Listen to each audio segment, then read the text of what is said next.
I don't want to see that happen. So go back to where you come from. Unfortunately, Nana Kwame Nkrumah discovered that the 300 Portuguese were armed to the teeth. We did not have arms, so he could not resist them.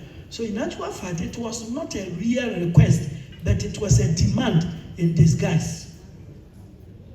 The next thing that I would want us to learn was this. You see, philosophically, he could not resist, and his land was taken. And that is where we are. And that man, I say greater than Socrates, knew this about 700 years ago. Another thing about the African is that maybe so naively we disclose too much.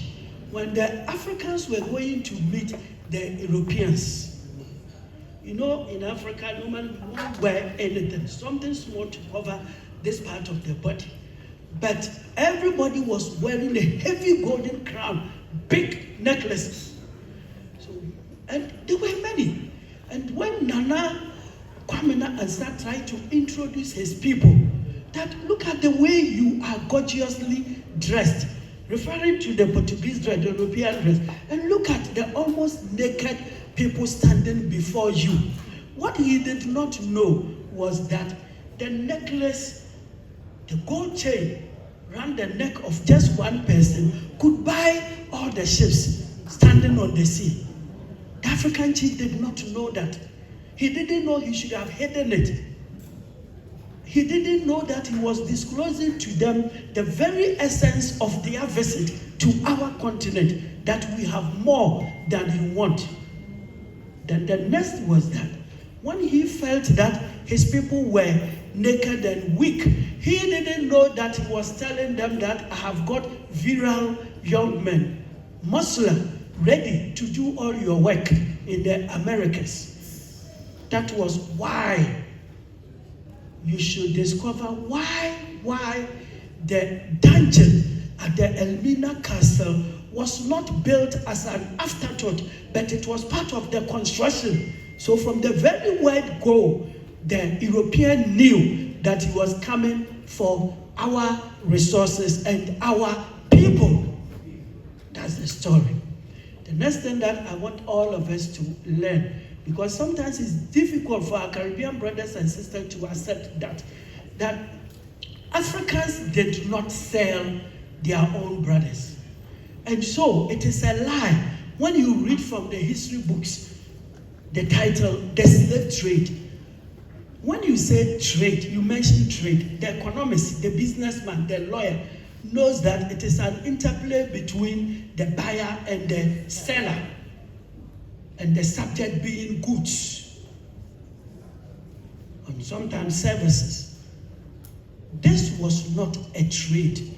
The trade in the human being, in the African, took place in Europe and America. Here, it was the capturing of the black man.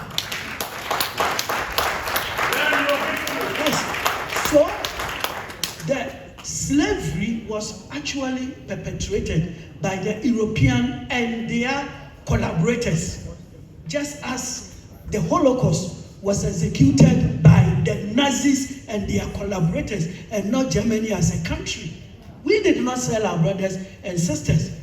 It was a violence of 350 years.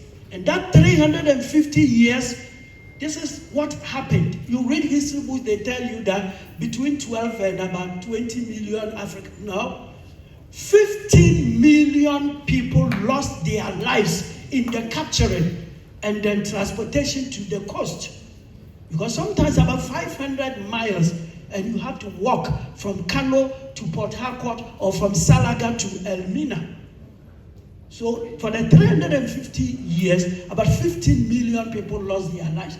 Then another 15 million people lost their lives during the transshipment, which we refer to as the Middle Passage, because they wouldn't have too much food to feed you, just a little to survive you.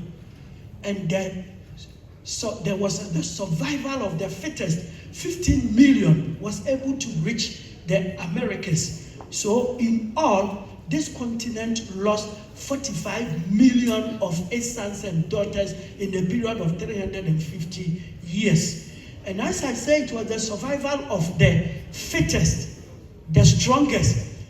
In Africa, it was the survival of the weakest. Why? Young people, maybe from the ages of about 16 up to about 40, taken away to the Caribbean. So here, what they left were the very old people and extremely weak people. And that was one side of it. The other side was that for every 3 men, they wanted 1 woman. And most of the women died. So in the Caribbean, you had about 6 men to 1 woman. Yes, and in Africa, the women here, beautiful women here in Africa, for 350 years, you'll be compelled to marry very old men, very weak men, very sick men, because those capable of doing anything had been sold, had been transported away to be sold over there. Now, when you meet a Caribbean, he tells you, you sold us. That statement would mean that life there was worse and here was better. No. For 350 years, they were chasing us. For 350 years, the African has been made an enemy to his own. And as somebody just said, they will bring guns. You are in a group, they shoot one. You see one has died. The rest will have to stand still so that they take all of you away. Nobody sold anyone. Life here was worse than over there. And over there too, life was very, very bad. You give birth to children, those who didn't know. An African woman giving birth to 3 or 4 children. Somebody comes from Philadelphia and buys one like a puppy. Somebody comes from New Jersey and buys the other one away. That was what was happening to African women. And here, civilization ceased for 350 years. Look at the writing we had started. This is the meaning, unity in diversity. The chief will be able to explain to that. Look at the things, the African music, whatever, tools that we started. For 350 years, we didn't have young people to continue that civilization. So almost everything ceased. Look at the clothes they are wearing. It was not white people who taught us this.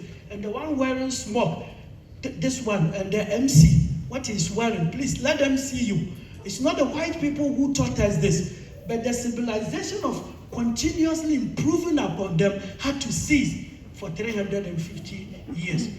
But I won't end until I add that God always visits his people. It was part of their policy that anytime they discovered brilliant young men and women, the brightest and the best, they would send them to the metropolitan country like France, like Germany, like Holland, like Britain, train them, and then they will become black, white men and help them to rule. And Kwame Nkrumah became the odd one. He stowed away and found his own life in America, where he had the opportunity of becoming a student of Marcus Garvey, who had always preached that Africa is for the Africans. And one day, all Africans will come back in a ship called the Black Star, where we rule ourselves. Somebody mentioned the Black Star here. Let us remember that the concept of the Black Star emanated in Germany, where a young African born in 1703, he died in 1758, the German state of Prussia, very good, Wolfenbüttel, that's it, decided to test the boy's brain. He was sent to Germany from Axim at the age of 4. They decided to test their brain to see whether blacks could flourish just as whites. And he was always first, and he became one of the best philosophers of his time. His name is Anton William Amo. Marcus Garvey learned that on the day that he was delivering his first dissertation, his professor called von Ludwig, described him as the Black Star. Marcus Garvey learned that and decided to apply it. And he wanted somebody to impart to, and met Kwame Nkrumah as the right person. Nkrumah had the opportunity of meeting W.E.B. Du Bois, George Padmore, and the seed of Pan-Africanism was fully planted in him. And so when he came back to this country, his aim was to seek independence for his people and then liberate the entire continent and unify it. Today, we are very much united. There's no difference between you and me. I see that almost every Jamaican, every Caribbean singer, not mentioning their individual countries, but talking about Africa, Africa, Africa. And then I also see your sprinters, name them, plenty boxers everywhere coming from America or the Caribbean. And when we see them, we applaud them as part and parcel of us and never as foreigners. Never. And then also the famous pastor said that wherever you are coming from in Africa, everything is Ghana. Yes, because when the seed was sowed there, the enlightenment came. It was a Ghanaian, Kwame Nkrumah, who actually brought the seeds here to plant them as a seedling. And in the end, the whole of Africa got awakened. And not quite long ago, something that Nkrumah even did not mention, has received fruition through a Ghanaian president, His Excellency John Mahama. Thank you.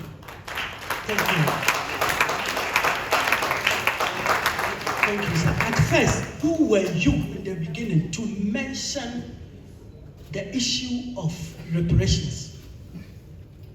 And they wanted us to forget that slavery ever existed.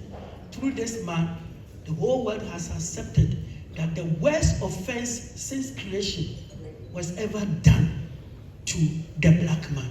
Let's clap for this man. And then my conclusion is that let us use this opportunity to ensure that there's going to be one Africa, and that means the continent that has given birth to diaspora, so that the interchange of the greatest that was able to survive and the weakest that has risen will give birth to something new, so that the bright star will shine again. Thank you.